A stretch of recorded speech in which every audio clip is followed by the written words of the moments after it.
केंद्र सरकारने एप्रिल, मे आणि जून या 3 महिन्यांचे धान्य एकाच वेळी उपलब्ध करून देण्याचा निर्णय घेतला होता. मे महिन्याचे धान्य 31 मे पर्यंत घेण्याचे निर्देश सरकारने दिले होते. मात्र मे महिन्याचे धान्य 31 मे पर्यंत घेणे आवश्यक असतानाही ई पास मशीनमधील तांत्रिक अडचणीमुळे अनेक लाभार्थ्यांना धान्य घेता आले नव्हते.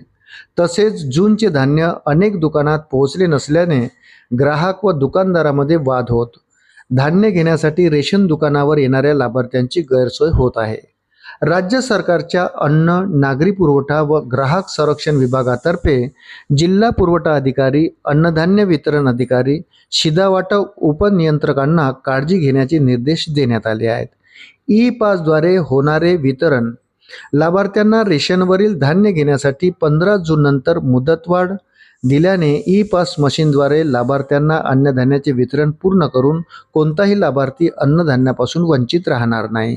अशाच नवनवीन अपडेटसाठी व्हिडिओला लाईक आणि चॅनलला सबस्क्राईब जरूर करा.